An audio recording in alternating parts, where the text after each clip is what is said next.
Figure it out. Hello, this is Adam Koralik with Figured Out Productions. The following video is a video of some kind, and I hope you enjoy it. Hey everyone, welcome to the FigureItOutcast. This is for November 2017. I'm Adam Koralik, and thank you very much for joining me. Of course, this is a Patreon podcast, so if you are on my Patreon, you get this right away the day it comes out. And if you're watching this publicly after it's been out for a few weeks, I still appreciate you doing that at any time of your choosing. If you want, you can follow the links in the description. You can get this early, as well as all my videos, or almost all my videos, end up there early as well. So I really appreciate the support. Thank you very much for doing that, especially with Adpocalypse being what it is. Very, very appreciative. Let's just put it that way. But yeah, so today we're going to be talking about a whole host of different subjects here. They are in the description. You can check them out. You can also skip around, look at timecode if there's one subject in particular you're more interested or less interested in. But yeah, so let's just go on and get started with it. So the first thing I wanted to talk about actually is some upcoming videos that I will be having, just for those of you who, because I realize I don't talk about the actual channel all that much. So I thought some of you guys would enjoy it. Now, this is obviously a little weird because to Patreon backers, this is like news. If you're not a Patreon backer, then this is more of like a recap of the things you saw, with one exception. So this month, every year I've been doing videos on the anniversary of the PS4, the Wii U, and the Xbox One. I will be doing that this year, or I have done that this year. If you missed it, feel free to check it out. And if you're looking forward to it, yay. You see, this is fundamentally weird trying to play this from both sides, but it's true. The videos will exist. You can enjoy them, or they do exist, and you can enjoy them now. Isn't that crazy? But yeah, I've released a few videos this month already. Of course, I did a, well, I guess technically that was in October, but I did this video on OG Xbox backwards compatibility, which we're actually going to talk a little bit more about in this. However, that'll be more like a PS to that. So if you haven't seen the original OG Xbox backwards compatibility video I did, please check that out. But this is just gonna be a little bit more notes. Now, upcoming videos into December. This is gonna be news for both of you guys. I went to Japan back in October, and I was able to film. I got 4 videos worth of content. 3 of them will be coming out in December. One of them will be coming out on November 29th. So just shortly after this video goes public, you'll be able to enjoy that as well. That video will be a Shenmue video. That's all I'm going to say. But the stuff in December is all pickups videos from Japanese game stores. Now, there's also going to be various videos. This month, I also did one on a CF card modded Dreamcast, which is either out or will be out soon, depending on when you're hearing this.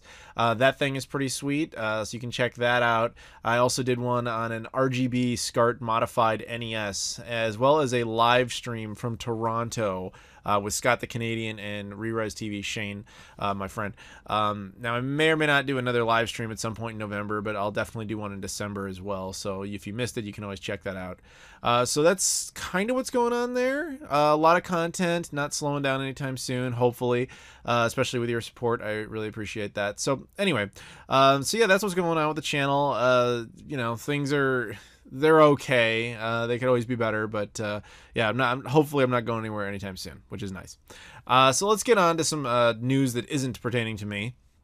First things first, so not too long ago, at the time I record this, PlayStation did a big conference in Paris, where they basically just showed a lot of update trailers for various things like The Last of Us 2 and things like that. And unfortunately, I missed the conference when it was actually live, so I didn't get to follow it, you know, and be part of the energy of it. But I kind of looked at some of the stuff later, and if you guys saw my PS4 4 years later video, or you will be seeing it, one of my points, and I still hold true to this, is basically, long story short, I think the PS4 is going to be a really good console to have in 2018. I think it was 2017 was kind of a weird link year where it was just kind of connecting 2016 and 2018, because those were 2 bigger years, and 2017 was just kind of like the workhorse year to just kind of gear you up for 2018. But again, I talked about all of that in a video already. But yeah, I still maintain that, and that conference is kind of part of why I think that. But yeah, I think that 2018 will be really good for the PS4. That would be my guess. I think it'll probably sell pretty well in general. The PS4 Pro, especially when it's going up against the Xbox One X, being a substantially cheaper option, will probably be nice for it. But game content wise, I also feel like that will probably be pretty solid. I mean, you know, they have a lot of quality stuff coming up. And, you know, people shit on Xbox for any number of reasons, and I defend it in a lot of ways. Because I like to defend what I call reality.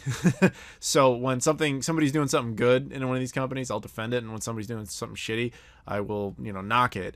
It doesn't matter which company is which. You know, I'm for good quality experiences, regardless of platform.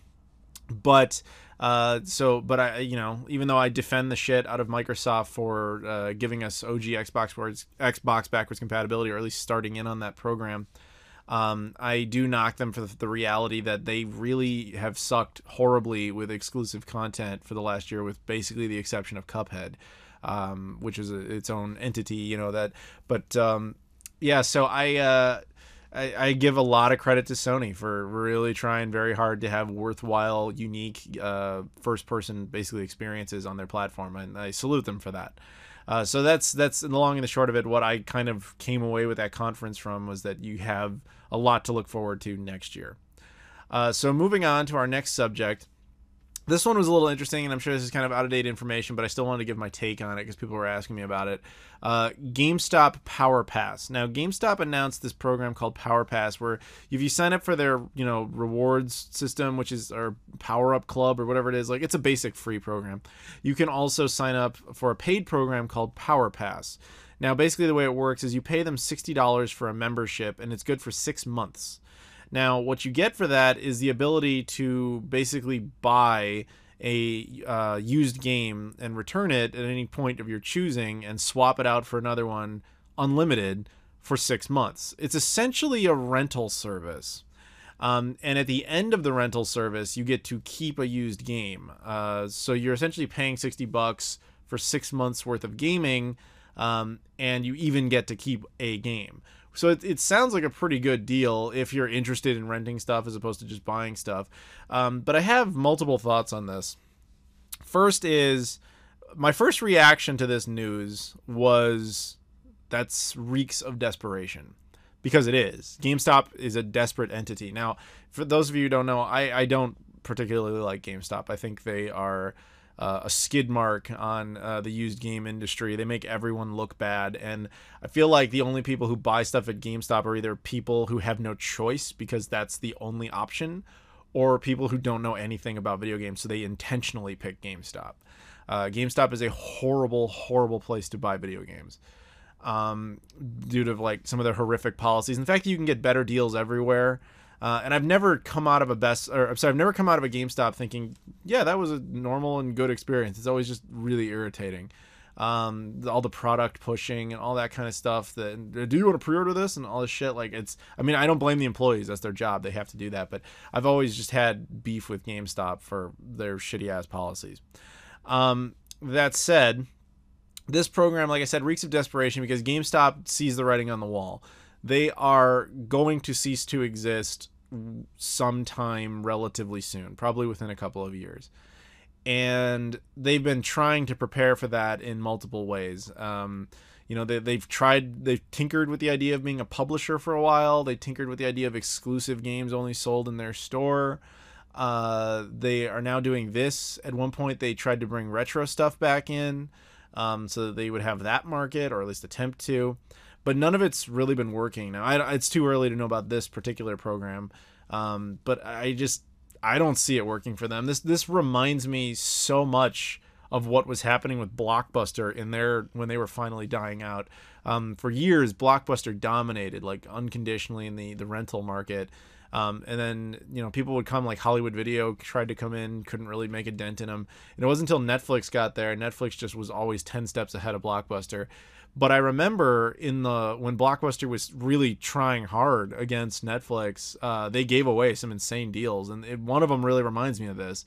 With Blockbuster, they had a system where you could set up like a rental club pack or something. It was like 3 rentals. And rather than have to return it like 3 days later or 5 days later, you could hold on to it absolutely as long as you wanted. But you could also swap it out for content as much as you want in that month. I don't remember what how much it was. It might have been like $20 a month, something like that. It might have even been less.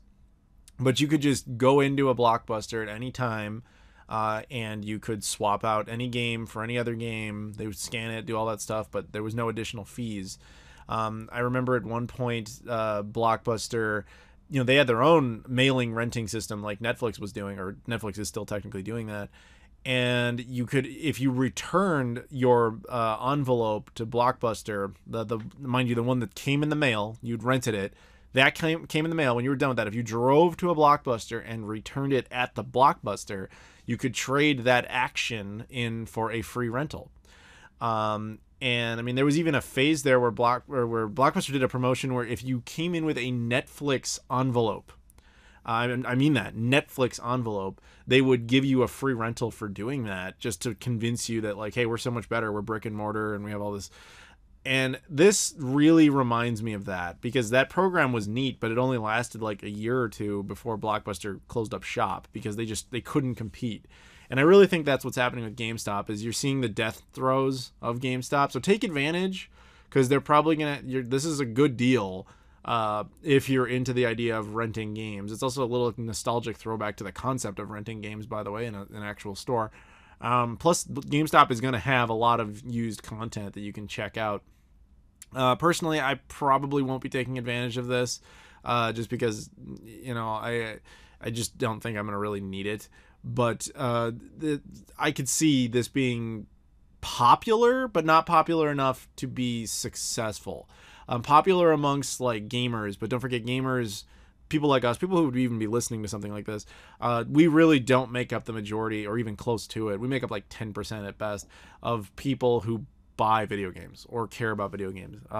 And I just don't see us, swinging this program. However, I will say this for GameStop, if I was them, I would be thinking, okay, yes, we're going to kind of give this a little bit away, but hopefully that many people coming in and out of the store much more often will result in additional sales we wouldn't have otherwise had. The people who come in and they see something neat that they weren't intending to get and they pick it up, but also people getting used to just GameStop being the place they associate with video games, creating more brand loyalty, that kind of thing. Hopefully, I think that's what they're hoping this generates. Again, Blockbuster tried this almost identical program and failed. The program itself was great, but it didn't save them. So that might be my advice to you, is perhaps do this, but also, take advantage, because I still think GameStop maybe has a year or two left. So that's up to you, but that's kind of my thoughts on the whole PowerPass thing. So with that, let's move on to the next subject. This one, as I referenced a little bit before, OG Xbox backwards compatibility. Now, as I said before, I did a video on this already, so I'm not going to talk a whole lot about it. This is more of a PS. For those who don't know, if you missed my video and you for some reason don't want to just click on it, Microsoft introduced original Xbox backwards compatibility into the Xbox One, sort of. Currently, only 13 games are supported, and we know, based on what they told us, to expect the next batch maybe in like spring 2018 is what they were claiming. Now, that seems really slow, but it also doesn't seem like this program is a priority for them. There's a lot of benefits to playing it this way: better frame rate, much higher resolution, significantly reduced load times. Your original discs are supported, however, they're not actually played off the disc. The console just scans the disc, detects what it is, and then downloads an Xbox One emulated build of the game. So that's basically how it works. It is a region-free program, so I think the only game in there that was exclusive to anybody was King of Fighters NeoWave. Didn't come out in Europe, so we've got people in Europe saying that they can put the North American copy in to their console, and it does work. It downloads, which makes sense, 'cause like the 360 and the 360 backwards compatibility program on Xbox One has been region free, and Xbox One itself is region free, so it makes sense they would drop region locks for something that's not even dependent upon the disc. So that's all fine and good. So I just kind of wanted to respond to a couple of comments I got, because that video, I don't exactly know why, but that video I did was surprisingly popular for something on my channel. I mean, it got up there in the views, and I think the only reason is I got into the algorithm because I was like one of the only people making a video about that particular subject, I guess. I don't know. But even like when I Googled Xbox backwards compatibility just to see if there were any updates with it, my video started coming up. on multiple browsers. So Google liked something about that video, which I'm appreciative of, because usually YouTube fucks me. It doesn't work the other way. But anyway, so I just kind of wanted to give a couple of acknowledgments. Now, the biggest comment people made that I really wish I had thought to mention, and I kind of half mentioned it, was when people were talking about various games they wanted. There was a lot of people just perplexed that Halo and Halo 2 were not on the supported list. And I had said in the video, I never mentioned Halo. I don't pretend I did, but I mentioned Grabbed by the Ghoulies because that's one of the 13 games that's supported. And my issue with Grabbed by the Ghoulies is that Grabbed by the Ghoulies was already released on Xbox One in the form of Rare Replay. So we really didn't need them to pick that. You could have devoted resources to a different entity rather than bother with a game that you've already put on that platform. And that's kind of how I feel about Halo 1 and 2. Not that they aren't welcome on the console, not that they're bad, nothing like that. It's just that they already exist in different ways on the Xbox One. I mean, they're on the Halo Master Chief Collection. There is that Halo Anniversary 360 game that is actually compatible as well. And it just didn't seem necessary, in my opinion, to make that one of the choices. So I actually give them, shall we say, credit for that. Like, if you had to pick 13 games, those two would not have been on my list for that exact reason. Not because I don't like them or anything like that. They're actually perfectly good games, as I'm sure a lot of you know. It's just they already exist on the platform. Why bother? You know, get more content. I would have easily, for the same logic, I would have easily traded Grabbed by the Ghoulies for like Stubbs the Zombie or something like that, you know, something that isn't already on there. So that was my first kind of PS to that video. Second is, a lot of people were pretty excited about it. You kind of got two reactions in general. Like, wow, I give Microsoft a lot of credit. This was a really good move, blah, blah, blah. Or, fuck this, I hate old games. You guys are idiots, blah, blah, blah. Like, those are the two reactions. I didn't see a whole lot of indifference. It was pretty much like, man, pat on the back to Microsoft, or fuck Xbox for how dare they do this. And then, well, you did have the occasional Sony pony. I hate fanboyism. I really hate it. I've been accused of being a fanboy on literally all platforms. Like, everything, it doesn't matter. I've been accused of it. At one point I was accused of being a ColecoVision fanboy because I made a video about it, and that same video made me, I was accused of being a ColecoVision hater for the exact same video. Like, people are fucking nuts sometimes, man. People will accuse you of weird shit when it comes to gaming, and it's like, dude, it's a fucking video game. I love video games, but let's just enjoy some good video games. Why do we have to like hate arbitrary plastic boxes? It's not necessary. So yeah, fanboyism is not something I like. And one thing I really like about this channel in general is that most people who watch it are not closed in their incredibly myopic view of video games. Like, a lot of people are very willing to embrace other ideas and try other things. But of course, you do get the occasional, like, everything that this other company does that I have nothing to do with is bad. So you had a lot of, I'm going to call them Sony ponies because it's just as stupid of a bullshit name. There's Xbots and Sony ponies and whatever. But I definitely saw some, shall we say, pro PlayStation people in the comments who were saying it's not a big deal. Sony has a better thing because with Sony, you get trophies. And I was like, yeah, but you have to pay to do the digital download and you don't have disc support. And they're like, yeah, but you get the trophies, so that's better than it being free. Yeah, that makes a lot of sense. So I find that amusing because obviously, you know, that is the big difference. There are basically those two differences between the program, is that the Xbox version of it allows you to, if you have the 15-year-old disc, it is supported. Whereas the PlayStation concept does not. Now, the PlayStation concept, that's true. They did add trophies, but to suggest that that makes it somehow better is absurd. Unless all you care about is trophy hunting, which that's not my view. I don't. I care more about content being supported. The games didn't have trophies in the first place. I'm not missing them. Yes, it would be nice. It would be nice if they had achievements or whatever, but like, I'm not losing sleep over it. The other thing is, a lot of people comparing it to the PlayStation 3, saying, oh, no, the PlayStation 3 was better because Sony's program, like, that console had perfect backwards compatibility. It's like, yeah, the launch model did, and then after that they took it out. They tried emulating it for a little bit, and then they took it out completely. And while I don't dispute that the PlayStation 3 fat launch grill model is the premier backwards compatibility console with like almost perfect PS1, PS2, and obviously PS3 support, no one's disputing that. Unless you're arguing that the PS3 is Sony's current gen platform, it's a moot point, because the Xbox One is not competing with the PS3. The Xbox One is competing with the PS4. And between the two, the Xbox clearly has the better backwards compatibility program, as its own games, 360 games, and OG Xbox games are supported, while the PlayStation 4 quite simply doesn't do that. And one thing that is really interesting about this, that is seriously not getting enough credit. So I don't support digital, as a lot of you guys full well know. But Microsoft obviously has made a big deal about it with this platform. And if you bought digital versions of 360 games and then they're made compatible, they do appear in your Xbox One library as a free download. Now, people probably don't remember this, but in like 2007, maybe even 2008, Xbox launched a program called Xbox Classics on 360.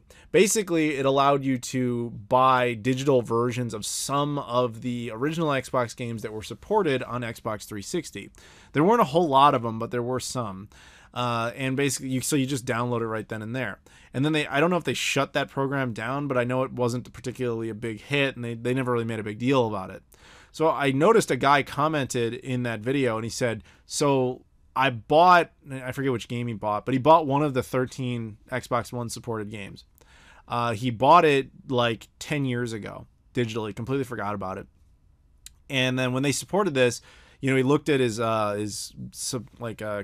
of Xbox One titles and the recent update stuff, and it was suddenly giving him the option to download the game he had bought 10 years ago.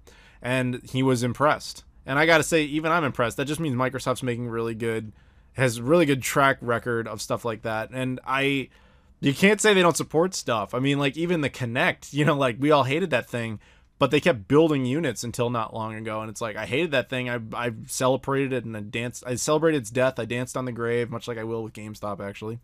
But they honored that. And that's something to be respected, because when you look at it the other way, let's take one of those games. Like, let's just say Grab by the Ghoulies, because that's what's coming to my mind. If that game, you bought it on disc, you got it working on the 360, you got it working on the the Xbox One. If you bought it digitally on the 360, it worked there and now works on your Xbox One, provided you kept the same account. You got to give them credit for that, because when you look at the competitors, both Sony and Nintendo have allowed you to buy, like Sony has allowed you to buy PlayStation 1 games on the PlayStation 3 as well as the PlayStation 4 digitally. If you let's say you downloaded Metal Gear Solid on the PS3, that game is not supported. Even if you have the same account, you can't download it to the PS4. Even if it is for sale digitally on the PS4, the games do not transfer. Nintendo's even worse about this, because like you could have bought Super Mario Brothers on the Wii, shop or whatever, Wii Shop channel or whatever the fuck. You could have bought it there, which that game ended up, of course, on the Wii U, but your account, it didn't matter. It's not going with it. You could then you could bring that account possibly over to the Switch. It doesn't matter. My point is, you could have bought that one game 2 generations ago on Microsoft's hardware, and it transfers over to current gen, where it does not do that with the other two. And as I said before, no fanboyism here, and just acknowledging when one company does something really right by comparing it to what the other company's policy on it is, which is wrong. And in my opinion, this is one of the reasons I really hate digital games, is because you have to go through all these stupid little hoops. And I will never truly embrace digital gaming. It is not for me. But I do respect a customer's right to buy something. So if you bought that on the Xbox platform, it's more trust. You can kind of trust it more, that they have your back in the sense that it's going to keep showing up. Whereas with Nintendo, with Sony, and especially Nintendo, I know full well that if I were to buy something digitally, there is absolutely no guarantee that it will exist off of that platform or ever be recovered. And there's something to be said about that. So A couple other little notes about this program is that this one I completely screwed up. I did not acknowledge this, and I should have. The original Xbox backwards compatibility program does support the system link. So games like Crimson Skies, for example, if you actually have two Xbox Ones system linked together, you can play that game together. Supposedly that'll also work between 360 and Xbox One, or even OG Xbox and Xbox One. That's what I've heard, although I don't have any confirmation of that. But in theory, that should work. I mean, that makes sense. But yeah, so there's that. But I would imagine the easiest cross compatibility would just be between two Xbox Ones. And supposedly this program, Microsoft wants to expand it to PC as part of their Play Anywhere Windows 10 crossover thing. That would be kind of interesting. I mean, I wouldn't use it, but it's interesting if you care about PC gaming and any of these games matter to you. I'm guessing this is something that would be more popular on console as opposed to PC, only because PC gamers, I'm not going to speak for all of you, of course, because I'm not one of you, but I've noticed a trend, at least in comments, tend to be the people who want the newest content and don't typically revisit content, yet ironically have the easiest time being able to revisit old content, and so maybe that's why they don't. I don't know, but it's not my thing. But I'm just guessing that Xbox original content on Xbox One would be more popular than on PC, only because of that. But I don't know. I don't know that. And the last point I want to make about this is a lot of people were asking about the DLC. A lot of those games like Crimson Skies, I did mention this, but it still got asked a million times. Games like Crimson Skies had DLC originally, and people were wondering if it was included, if it's supported, whatever. It's definitely not included. It's currently not supported. My guess, honestly, it will probably never be supported, just because I don't think they are going to reactivate servers and stuff just for that purpose. And because that Xbox Live system is very different than the one they have now. So I mean, I'm no programmer. Maybe you could find a different way to host it or something. I don't know what they would have to do, but my guess is it's not worth it to them. But we'll see. We'll see if the program expands at all. I do want to I talked about some games I want to see. People got mad at me for mentioning Shenmue 2, which I was like, oh, geez, is it really surprising? I would want Shenmue 2.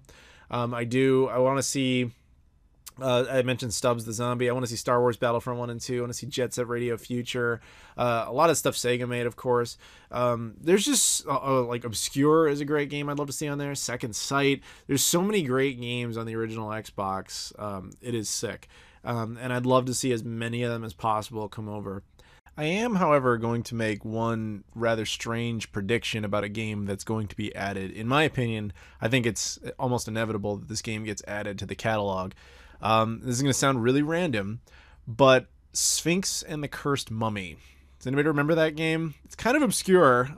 It was on the original Xbox, obviously. It was also on the PlayStation 2 and the GameCube. And you might be thinking, okay, are you high? Why would you think that? That's not a game that ever got a sequel, or at least as far as I know, it didn't get a sequel. It's not popular or whatever. Why would you pick that? Well, I'm not picking it because I want it or anything like that. Here's why I think this game is happening. Because I'm a YouTuber who works on multiple gaming channels, and because I get to go to a lot of conventions and stuff, I'm on a lot of press lists.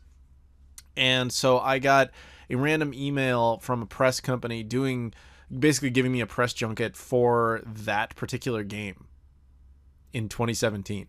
Like, not too long ago, I got an email basically saying, hey, the game that came out, it says the whole breakdown of what the game is. And they said originally came out on those 3 platforms. They also said it's being re-released now for PC, Mac, and Linux. And it's going to drop, I think it's actually going to be later this month. So it's around the exact same time that this podcast goes public. So my bet is if whoever owns that game has decided to take the effort to bring it back after like 15 years, they're probably going to get the Xbox original release to go up on there as well. That's just what I'm thinking. So that's my guess as like the only one that I would be really sure we'll see in the spring backwards compatibility update.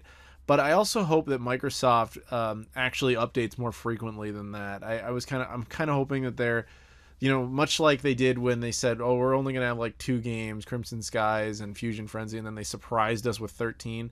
I'm kind of hoping they're continuing to set expectation low, that way that they kind of deliver bigger.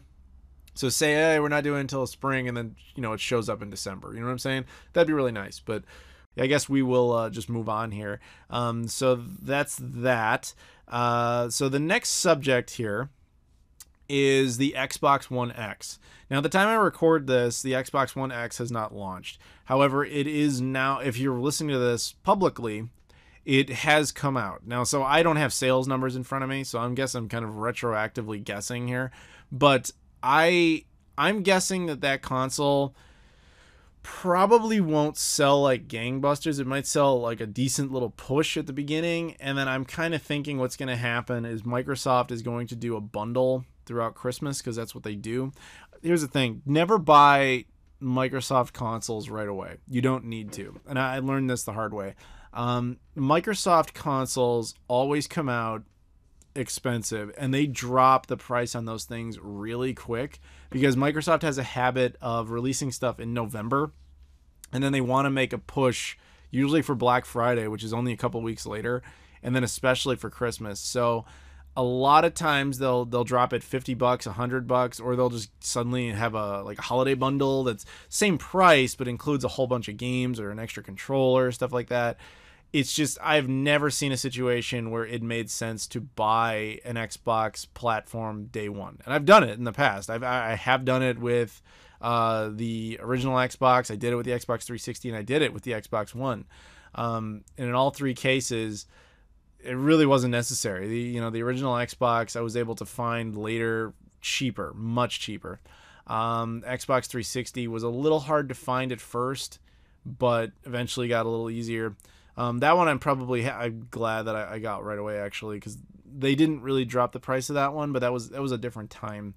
And Xbox One, though, probably because it's been not particularly successful, has been very easy to get cheap quickly. Like even the Xbox One S, I think it came out, it was like $300, and by the holiday that season, the standard price of it was $250. And it really didn't take long for that to happen. It was only a couple of months later. So I wouldn't be surprised if Xbox One X drops like $50, maybe even $100, or just comes with a bunch of extra content around the holidays. That's a guess, but I think that's entirely possible. So I will not be getting one right away. To those who are like wondering, am I going to do a video on it? Am I doing unboxing, all that stuff? Whenever I get one, whenever that happens, yes, but there's no plan to do that anytime soon, basically. So there you go. Plus, I don't even have a 4K TV. So while there would be massive advantages to it, including Xbox backwards compatibility, as I mentioned before, it has 16 times original resolution. The Xbox One S does it at like 4 times. And then the Xbox One base model does I think it just doubles it. But anyway, so there'd be massive benefits to playing on an Xbox One X, but I don't have a reason to yet. Now, I have used one actually multiple times at like pre-events and stuff, or like Assassin's Creed Origins and things like that. I've played on it, and hell yeah, it's very nice. But I'll save my money for now. So that's my thoughts on that. Now, next up, I wanted to talk about a subject that we have a Patreon backer who every month gets to pick a subject. His name is Kyle Vaughn. This month he didn't have a subject in mind, but he said I could pick. And in this case, what I decided I wanted to talk about was something that did pertain to him. He had recently just acquired a modded Xbox 360 that was, region free, but also had a couple extra bells and whistles that did all sorts of cool shit, including like things like LED mods, but at the same time it also supports like homebrew content and stuff like that. And it got me thinking, like, what is the best modded console? Like, when you actually truly dig into it, what's the best one? And so I thought about it, and I thought about like all the ones I've got that are modded in one way or another, and I thought about like what opens up the most. And so I thought, like, okay, well, back in the day when you were modding a console, most of the time that was just to play imports or just to play burned games. But then they started to get smarter. I would have to say that the best modded consoles out there are probably a battle between the original Wii. Yes, I'm giving the Wii credit for something, and the original Xbox. Now, you can do all sorts of modifications to the PlayStation 3 and the Xbox 360, but not quite on the same level that you could with those two. Now, the original Wii was easy to break because it was basically just a GameCube. So people already kind of understood the hardware. They had been digging into it. But it also, because of the software Nintendo put on it, it made it easier to put your own software on it, which is probably why you end up with things like the homebrew channel, and then you could put on all sorts of emulators and stuff. I mean, the Wii already had emulators designed by Nintendo for N64 games, so you could just kind of crack those and allow them to play other stuff. So that was easier. So a lot of people took advantage of that. Now, I know it sounds like I'm very partial to Xbox. It must sound like that because most of this podcast up to this point has primarily been about Xbox stuff, but that's not the case. But in this case, the original Xbox, I would have to argue, is the best possible modded console of all time. In addition to being able to, do things like play backup discs, be region free. Once you modded it, and the reason it was so easy to mod is it was basically just a PC in like a different case. That's true, and that's one of the reasons like PC gamers look at us like we're children, because like, oh look, that's cute. They just discovered something we've been able to do forever. Oh, it's like, yes, well, that's great and all, but still, I'm going to enjoy this because I think it's fun. Now, a modded Xbox, there are so many things you can do to it. You can give it a bigger hard drive. You can actually go up to a 2 terabyte SSD if you really want to. Think about that. That console came out in 2001, but it supports up to a 2 terabyte SSD, which actually does have massive performance enhancements. You can upgrade the RAM. The default, I think, was 64 megabytes of RAM. I believe you can upgrade it to 128 megabytes. You can, by basically sacrificing a second Xbox board, you can upgrade the DVD-ROM drive, which will allow it to play things like CDRs. Most original Xbox drives intentionally blocked CDRs, but you can replace it with better drives that read CDRs. Not that you really need to, but they can, and allow for faster read speeds. You can change out the IDE cables with faster IDE cables that move at a much higher data rate. You can actually also, other than things like, putting in LEDs and all that kind of stuff, it turns out you can now upgrade the GPU. This has only started to be tinkered with, seriously, this year. People started realizing there are certain GPU sets that are better, that are actually compatible with that board. And the result of this is when you have all of these things working together, it's kind of like creating an Xbox 1.5. Like, it's not at the 360's level, but it's definitely more capable than an original Xbox. And I'm sure you're asking, like, well, what the hell would be the point of all that? Well, once you have the right software on it and you have all the right games on it, there are games, especially a lot of stuff that was designed in development kits. The development kits had 128 megabytes of RAM native. So a lot of games actually ran in bigger, better modes, if you want to put it that way, and are forced to scale back on like default Xbox hardware. But if you have these things, they actually output better. Supposedly HDMI boards, or at least mods at this current state, are in works for the original Xbox, which would be nice because it seems like nobody makes that effort. The original Xbox is like the only console where it seems like absolutely no one is trying to play it with an HDMI cable yet. And I don't know why. Like, even much older consoles, you stick them through a FrameMeister, and people are making efforts to get HDMI output. Not that you can't, of course you can connect component cables to an Xbox, put that into their D terminal port on a FrameMeister. I'm not saying you can't, but it seems like it's the lowest of priorities to anybody in that community. I'm not totally sure why, because it is a legit awesome console. But yeah, so once you do all these modifications, you also have things like emulators for like every console ever made up to that point, with basically the exception of the PlayStation 2 and the Dreamcast. But because of these additional modifications, those emulators, especially the N64 emulator, run a lot more stable. Now, one can argue all of this is basically pointless in the modern era because there are vastly more capable consoles. There's many other ways to play those games. But if we were to isolate every single modded console for what it is, and especially in the time it was, you got to give it to the original Xbox. An original modded Xbox is a truly cool thing. So that's my subject. That's my thoughts on that subject. Thank you, Kyle, very much for not exactly picking it, but for sort of at least inspiring it. So thank you very much to Kyle Vaughn. Now, next up here, we have a round of shout-outs. Now, every single one of these people are Patreon backers, and they're at a tier in which they get a shout-out. So basically all that happens is I just kind of say your name, talk about you for a second. And I'm very appreciative to all of you. And anybody who's listening, you can at any time upgrade to this or be involved in the podcast at any time you're choosing. You can even be on the podcast. That is an option. But anyway, let's move on here. The first shout out we've got is from Justin Webb. Hell of a nice guy. I've talked about him before every month because he's been here for a while. I've met him twice now. And I'm hoping to see him again at Missouri GameCon next year, because he lives in Arkansas, and both times he's driven up to meet me. And hell of a nice guy, likes all my stuff on Facebook. Good dude. Thank you very much, Justin. Then there's Rob Janos, who again met at a convention. He came out to AVGC. Also likes all my shit on Facebook. Thanks, Rob. I appreciate that. Good dude. Trey Wagner, friend of mine. We actually hang out. At the time I record this, we just got back from having burritos, actually. We went out and got Korean burritos. They're really fucking good. Trey is a hell of a nice guy, so, whenever I have a little bit of downtime and I'm in the city, I'm like, hey, let's hang out. I go hang out with Trey. So, Trey's a good dude. And Tim Inman is the holdout. Tim, you're obviously a good guy, but I've never met you. We gotta fix that. So come to a convention, hit me up. We gotta make sure that everyone on the shoutouts list I've met at some point. That's how that should work. I think that should be not policy, but like a guideline, if you will. So thank you very much to Justin, Rob, Trey, and Tim. I really appreciate it. Next up is another subject also picked sort of by a Patreon backer. This is from Corey Marsh.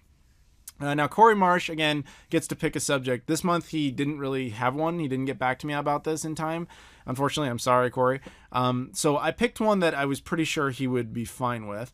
As I mentioned briefly before, I went to Japan earlier this year. And one of my goals while I was there is that Corey was looking for this Metal Gear Solid Japanese collector's set, which is just a bunch of music CDs. Now, he showed it to me online. It's ridiculously expensive. It's very, very hard to find. And I tried like hell to find it there, but it's not an easy item to find, A, because it's rare, and B, because it's not obvious what it is. It basically comes in this like big white case, and it's just solid white. It kind of looks like the Beatles' White Album. It's just white. And so I was like, well, that'll be really hard. But I checked everywhere I could, but I never came across it. And I felt bad about that because obviously Corey's a good dude and I'd love to help him out with something like that. But it got me thinking, like, that's his fantasy Japan item, because I was going there. That's like the thing he wanted me to look for. So I thought about, what would be mine? Something that came out only in Japan that I really want to get my hands on. And it actually took me a while to think about that, because I've gotten a bunch of them off the list. So, like, what is the de facto? Like, if I just need to pull an answer out real quick, what is it? And I decided what it is the Hitachi High Saturn. The Hitachi High Saturn there's actually two of them. One that I don't really care much about and one that I really do. So the Sega Saturn, as I'm sure you guys know pretty well, Sega's console, was not popular here or in Europe, but actually in Japan it was like stupid popular. And as a result, Sega couldn't really keep up with production. Like there was too much demand, believe it or not, for a Saturn. And so they actually licensed out various alternate companies to make Saturns. VTech got to make one. Victor, not VTech. Victor got to make a Saturn, as well as Hitachi. Now, Hitachi made two of them. Hitachi made a normal-looking Model 2 Sega Saturn. It was black, but it also said Hitachi High Saturn on it, as opposed to saying Sega on it. But then they made this custom design one that is like wider and has a lot of extra buttons on it, and in some cases it even has a portable screen on it. That's the Hitachi High Saturn I'm talking about. I'd love to get one of those. I think that would be cool as shit. I don't see that happening. Like I said, I was in Japan twice this year, and I went to a ton of different places, including, crazy places like Super Potato, hoping just to see one, but I never saw it anywhere. So I don't expect to find that anytime soon. I'm sure you could look on eBay. There's probably one up there somewhere, but it's not really the same thing. Like, I would love to find it and hold it and buy it then, if it's reasonably priced at least. But yeah, that would be kind of my fantasy item. If I could just stumble across some random gaming thing in Japan, that's probably what it would be. The Hitachi High Saturn. So thank you very much, Corey. Again, if I get to go back, that would be great, and hopefully I could look again for you, but I'm sorry that I struck out on that. Regardless, thank you very much to Corey for backing me on that. Next up, now we're going to talk some Nintendo here for a little bit. I got a few different topics pertaining to the Switch. The first one is good news. Super Mario Odyssey is the fastest selling Mario game of all time in the United States. It is also the fastest selling Switch game. Now, the second part of that isn't that surprising, because the Switch has only been out not even a full year yet, and the only game that could have possibly competed with that would have been Legend of Zelda Breath of the Wild, but since that was a launch title, you also had to sell the console too. So it's not really surprising that Super Mario Odyssey could beat that. Even so, that said, Legend of Zelda still sold like crazy. But Super Mario Odyssey selling as fast as it has is impressive, and I've played it quite a bit. It is a lot of fun. That is a really fun game. It's very, I mean, everybody's been saying this already, so it's kind of just, broken record here, but it really is the Super Mario 64 sequel we never got. I know a lot of people, like, I've even compared Super Mario Sunshine as like the Super Mario 64 sequel, and it was inspired. You can tell they tried, but they also tried this weird gimmick that just didn't work as well in Super Mario Sunshine, although I liked it. But this drops that gimmick, and it's just kind of that vibe of a Super Mario 64 game in the modern time. And even in modern settings, because there's obviously this fake New York type of city that they go to. New Donk City, I think is what it's called. So I've been thoroughly enjoying that game, and I'm sure a lot of you have Switches, have already picked that game up. But yeah, it's definitely one to get. It is a good game. So I want to congratulate Nintendo on the success of the Switch so far, as well as that game, because I made a prediction last March that I didn't think the Switch would ultimately do all that well, and to a small extent, I kind of am still holding to that, because I've made the case before that a large part of the reason I think the Switch has been successful is it cannibalized the best of the Wii U. And what that argument essentially means is it launched with Legend of Zelda Breath of the Wild, and essentially it took the final breath, literally in this case, breath, of the Wii U, to launch itself into some sort of success. Had that game only come out on the Wii U, I'm wondering how much better the Wii U would have sold at the end. Not that it really matters. But it basically started by having a huge demand game that everyone wanted. But it took it from the Wii U to do it. Then the next game that they put out was Mario Kart 8, which they basically took the single most successful game of the Wii U and gave it to the Switch. So while Super Mario Odyssey is indisputably a Switch exclusive, I don't deny that it probably was in the Wii U its development cycle at some point. And I just kind of feel like Nintendo's going to give you more repeats for the next year or so, just kind of digging into the Wii U's library, partially because the Wii U wasn't successful, so the mainstream never really played most of the games that came out on it. So there's a lot of incredibly good content on the Wii U that most people didn't know about. So if they kind of keep dropping these, it'll almost look like new games to the mainstream. Not to us, we get it, we know what the Wii U was, but a lot of people didn't. So it makes me wonder how many times they can pull that rabbit out of that hat, and if that runs out of steam before they kind of come up with their own content for it. And I know that's kind of a strange argument to make, and I'm not saying the Switch will fail. It's just I was wrong in thinking it wouldn't do that well this year. I admit it straight up.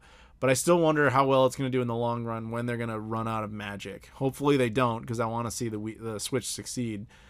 So for now, at least, congratulations on Super Mario Odyssey. You got a great game on a great platform. Next up, more Switch talk. Third-party Switch games are too big.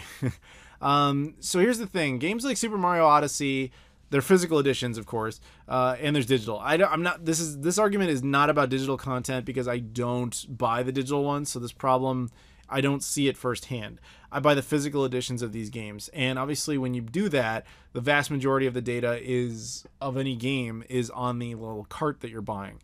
However, we live in the patches era, so you put in a game, even something like Super Mario Odyssey, it's got a patch that's required to basically update the game so that a lot of bugs are removed and final updates to the game are made, like just in general improvements, because that's now part of development cycle. Is we have a due date, but you have until this day after that to keep working on the game. So whatever the game is by this per certain point, that's the version we put on a disc or we put on a cart. You just keep fucking working beyond that point, and then you keep adding to the game, keep updating it and changing it. That way that part's available so we can digitally distribute the update to the game so that when it launches, the two are basically married together. It is not a good system for future-proofing, but it is the way it is now. But anyway, so when you do that on the Switch, that's kind of annoying because the Switch only has 32 gigabytes of internal storage, as I'm sure a lot of you know, and you don't even get that full amount to play with. Now, personally, I got a 128 gigabyte micro SD card day one, popped in my Switch, so I haven't run into any problems with storage. But again, I also buy everything physically. These games have patches, but most of them aren't that bad. However, they're going to start getting worse. Games like Super Mario Odyssey is a first-party Nintendo title, and so the patch wasn't that big. It seems like the Nintendo titles have reasonably sized patches. But what it seems like is happening with third-party companies is that their patches are huge. It seems like whatever the compression algorithm is that Nintendo is using, they're not sharing it with third-party developers, and third-party developers aren't trying that hard to get those file sizes down. So what that means is, even if you're buying the physical edition of a lot of upcoming third-party games, or at this point a lot of them have come out, third-party games for the Switch, it's going to eat up a lot of storage because of all these patches that are just way too big. So get yourself a micro SD card for the Switch, probably a big one. Like I said, I have a 128 gigabyte one, but I think they make up to like around a 400 gigabyte one. Of course, they're expensive, but you might need that. I'm hoping in future iterations of the Switch, they either include more memory or they just include a micro SD card, or they allow some sort of way to at least have a hard drive attached to it for at least docked mode, not necessarily portable mode, but docked mode would be nice. I'm sure that's just a firmware update. I mean, like USB capability is already there. It's just, I think you just need a firmware update for it, but we don't have that at the time I record this anyway. So I don't know what the solution is.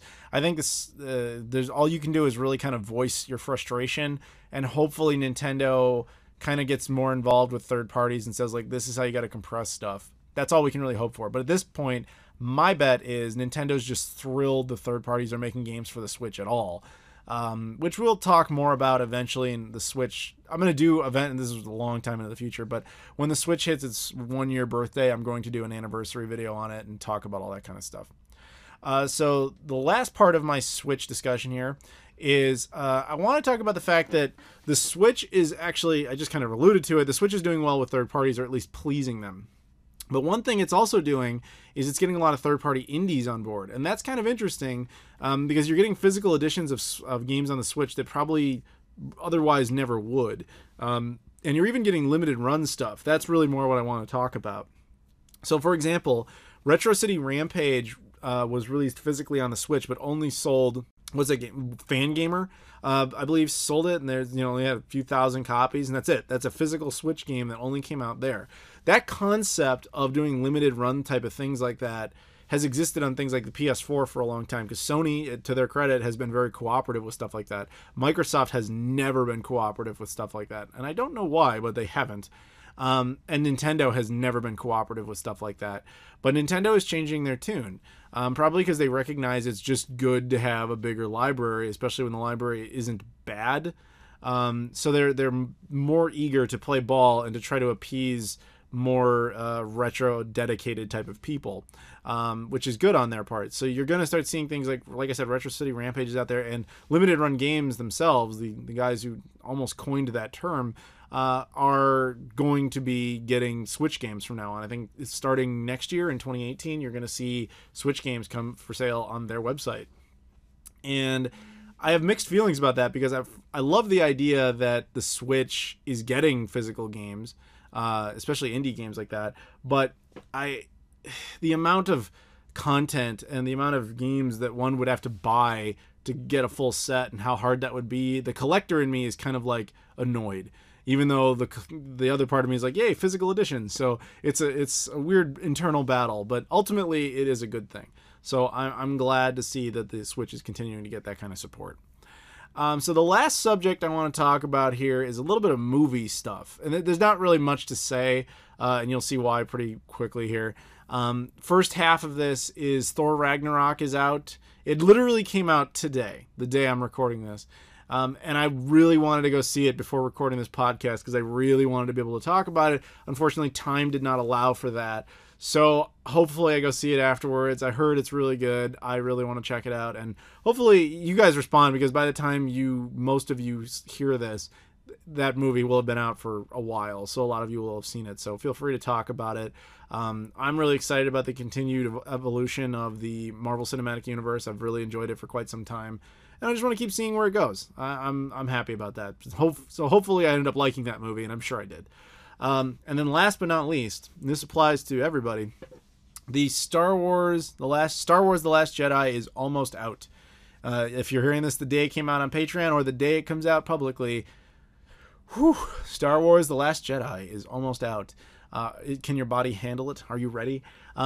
Obviously, I'm excited. I'm a huge Star Wars guy. After both Force Awakens and Rogue One, I did live streams just talking about those. Like, this is a video game channel primarily, but that's how much I love Star Wars, is that I did, live streams on those two things. And so I'm probably going to do the same thing with that. We'll see, but I believe it comes out December 18th. So we're not that far away, and I'm excited about it. And I just saw, this is old hat by the time anybody really knows about this. I think it was old hat even when I saw it, but there was a recently dropped teaser trailer from the movie that I was just like, oh, fuck, I want to go see this shit. So, yeah, it was like Luke inside the Millennium Falcon and stuff, and just kind of like, ooh, shit, I remember this. And, yeah, I know. Nostalgia. Remember that? Remember berries? Yeah, South Park. But, yeah, that's, I guess, all I'm going to say on Star Wars. I'm really excited to see it. I just hope it doesn't let me down. But I mean, like, I'm not super like stoked about it. I don't have like unrealistic expectations. All I want it to be is a competent Star Wars story, and I don't want it to be The Empire Strikes Back. Force Awakens got a bit of a pass by being A New Hope, but move on. I loved Rogue One. I actually liked Rogue One more than I liked Force Awakens. I'm in that category. But Rogue One in of itself was weird, tonally anyway. And some parts of it were just straight up like, okay, no. But again, you can go watch my old videos on that. So I'm just hoping that The Last Jedi is a Star Wars movie we haven't seen before and is competent. Like, those are the goals. So there you go. Anyway, guys, that is it for this episode of the Figure It Outcast. I want to thank you guys very much for listening. I want to thank Corey, Tim, Trey, Rob, Justin, and Kyle very much for their continued support, as well as anybody who else is supporting on Patreon, or just if you're just watching this on YouTube, I appreciate that too. So thank you very much, everybody. Have a good one.